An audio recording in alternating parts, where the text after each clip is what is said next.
Hello बच्चों, आज की क्लास में हम लोग पढ़ने वाले हैं क्लास 11th एक्सरसाइज 1.5 का इंट्रोडक्शन पढ़ेंगे। तो इस क्लास में आज हम लोग ये पढ़ने वाले हैं कि कॉम्प्लीमेंट ऑफ सेट्स क्या होता है और उसकी प्रॉपर्टीज क्या होती हैं।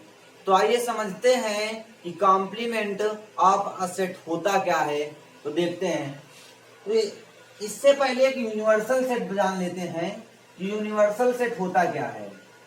ये तो मैंने ऑलरेडी पढ़ा रखा है। फिलहाल देखते हैं क्या होता है यूनिवर्सल सेट। यूनिवर्सल सेट एक ऐसा सेट होता है जिसमें कि जितने की जो भी सबसेट्स होते हैं उनके सारे के सारे एलिमेंट्स क्या होते हैं, इसमें प्रेजेंट होते हैं। इसका मतलब हम कह सकते हैं यूनिवर्सल सेट होता जो है एक बहुत ही बड़ा सेट होता है जिसमें सारे के सारे एलिमेंट्स क्या होते हैं, प्रेजेंट होते हैं। चलिए बात करते हैं। हम लोग बात करने वाले हैं कॉम्प्लीमेंट ऑफ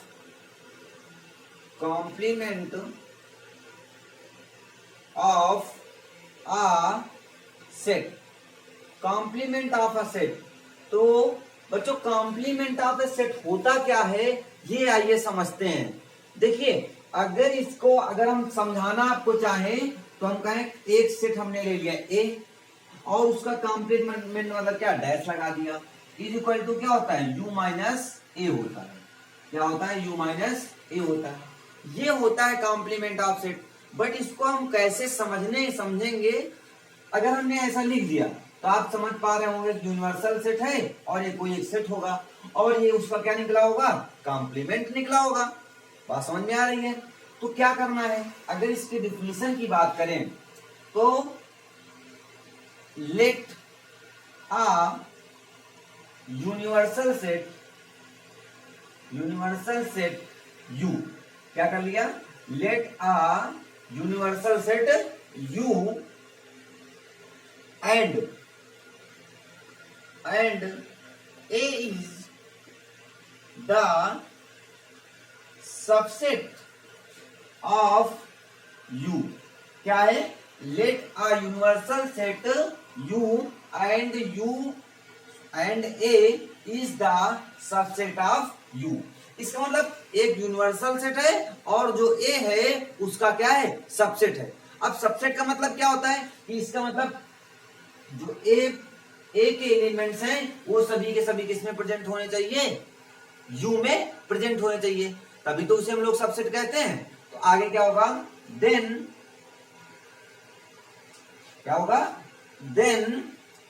द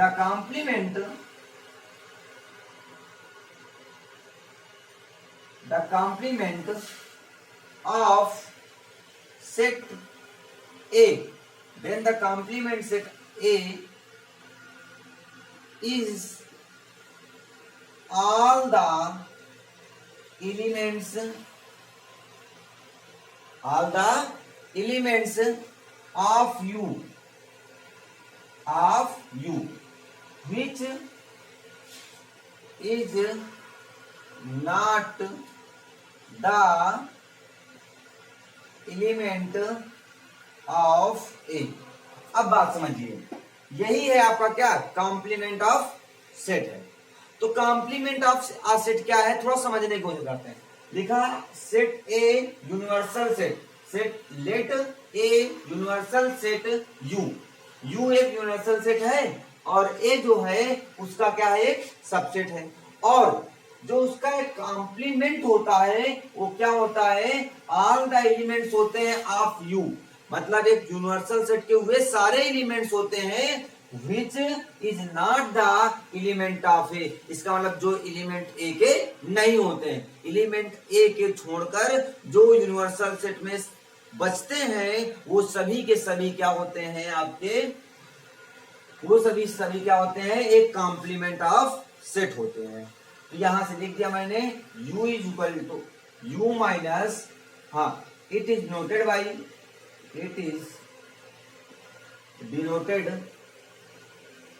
बाई। देखिए इसे हम दो तरीके से डिनोट कर सकते हैं। एक क्या होगा, सेट बिल्डर फॉर्म में डिनोट करना है। सेट को हम कितने तरीके से नोट करते हैं? दो तरीके से। एक कौन होता है? सेट बिल्डर फॉर्म होता है, और एक क्या होता है? रोस्टर फॉर्म होता है। तो इसे नोट करना होगा। सबसे पहले अगर सेट बिल्डर फॉर्म में नोट करें, a dash is equal to x such that x belong to universal set and x not belong to a। a मतलब क्या था? एक सबसेट ऑफ यूनिवर्सल सेट है। a क्या है? सबसेट ऑफ यूनिवर्सल सेट है। या फिर एक तरीके से और डिनोट कर सकते हैं, a dash is equal to u minus A. a dash is equal to u minus A. तो ये हमारा क्या कहलाता है? कॉम्प्लीमेंट ऑफ सेट कहलाता है। a dash is equal to u minus A हमारा कॉम्प्लीमेंट ऑफ सेट कहलाता है। क्लियर है? चलिए इसको थोड़ा एक एग्जांपल से समझने की कोशिश करते हैं। एग्जांपल मैंने लिख दिया यूनिवर्सल सेट दे दिया गया आपको 1 2 3 4 5 6, और एक सेट दे दिया गया है a इज इक्वल टू 1 2 3। अब अगर इसका आपको क्या फाइंड करना हो, अगर इसका आप कॉम्प्लीमेंट फाइंड करना चाहते हैं, किसका? a का कॉम्प्लीमेंट। a का कॉम्प्लीमेंट क्या होगा? u माइनस ए होगा। a dash is equal to, देखिए u एक 1 यहां पर है तो 1 यहां कैंसिल कर दीजिए, 2 यहां है कैंसिल, 3 यहां है 3 कैंसिल कर दीजिए। अब बचा क्या इधर? 4 5 6, मीन्स क्या हो जाएगा? 4 5 और 6। तो कॉम्प्लीमेंट क्या निकल के आ गया आपके पास? एलिमेंट्स क्या आ गए? 4 5 6 आ गए। क्लियर है? यही तो लिखा गया था कि u which is not the element of a। इसका मतलब a जो सेट है उसके एलिमेंट्स नहीं होने चाहिए। क्लियर है? चलिए नोट कर लीजिए। अब इसके बाद आफ्टर दैट बात करेंगे हम लोग properties of the complement a set. Properties of complement a set. चलिए नोट हो गया होगा, चलिए बात करते हैं।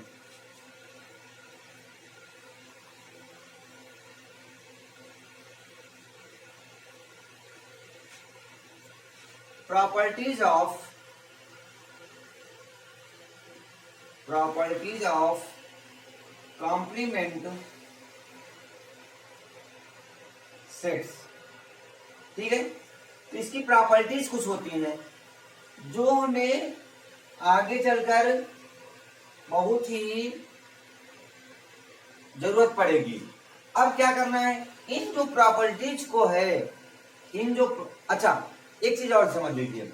जैसे हमने कहा था a is equal to u minus A, dash is equal to क्या समझाया? u minus A. इसका मतलब समझिए, वेन डायग्राम से अगर आपको समझाना चाहें हम लोग, तो जैसे मान लीजिए ये आपके पास क्या लिखा हुआ है? एक रेक्टेंगल में बना हुआ है। क्या बना हुआ है? यूनिवर्सल सेट बना हुआ है। क्या बना हुआ है? यूनिवर्सल सेट बना हुआ है। और यहां पर मैंने एक सेट क्या लिख लिया? ए सेट लिख लिया। क्या लिख लिया? ए सेट लिख लिया।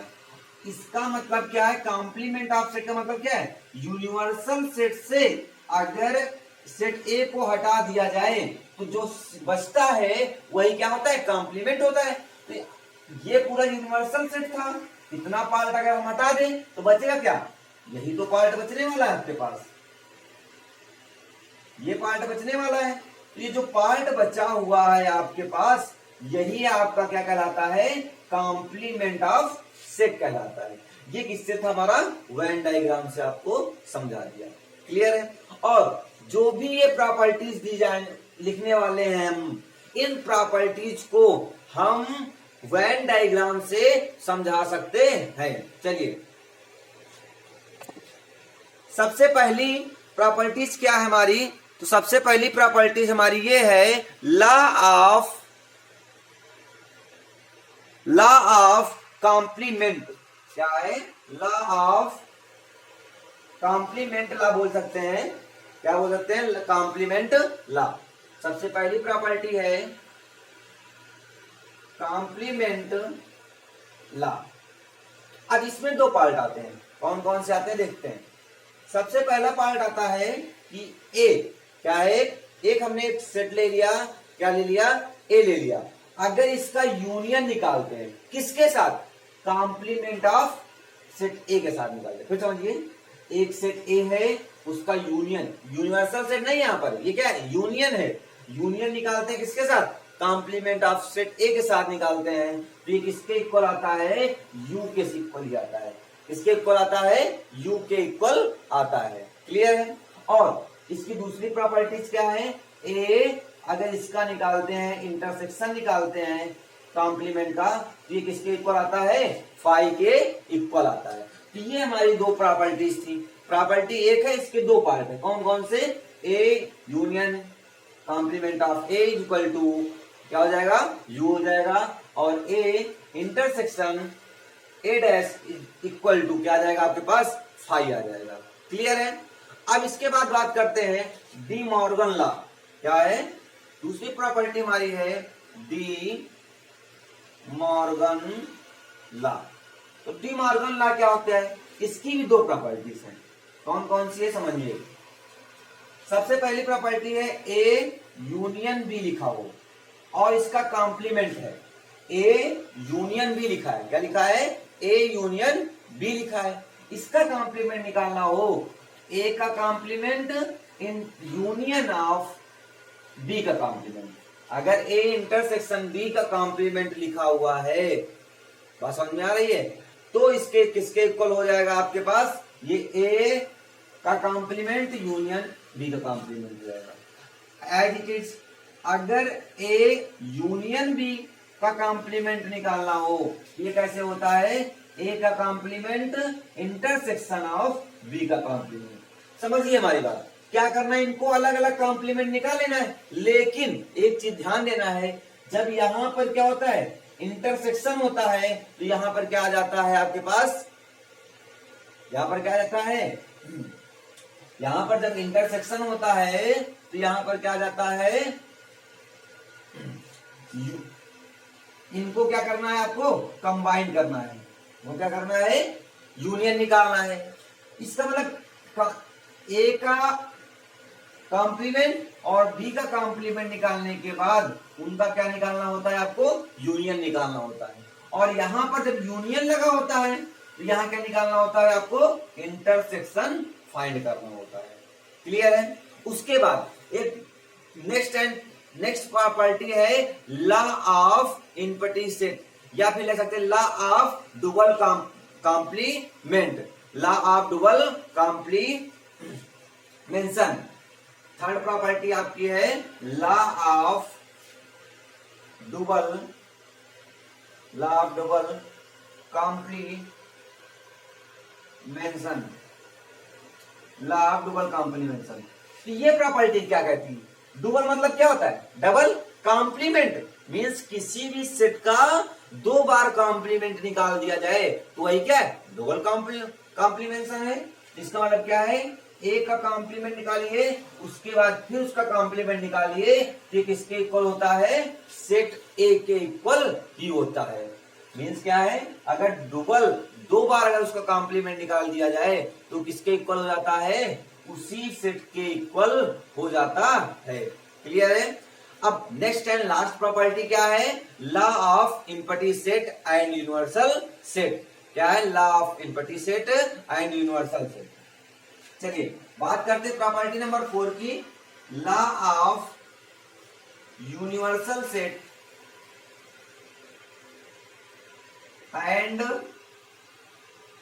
Inverting set.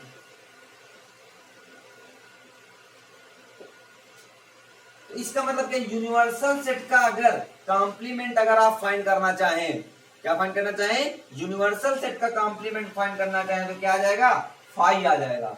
एंड अगर आप फाई का कॉम्प्लीमेंट फाइंड करना चाहें तो क्या आ जाएगा, यूनिवर्सल सेट आ जाएगा। बस क्या बताना है कि यूनिवर्सल सेट का अगर कॉम्प्लीमेंट फाइंड करना है तो फाई आ जाएगा, और अगर फाई का कॉम्प्लीमेंट फाइंड करना है तो क्या आ जाएगा, यूनिवर्सल सेट आ जाएगा।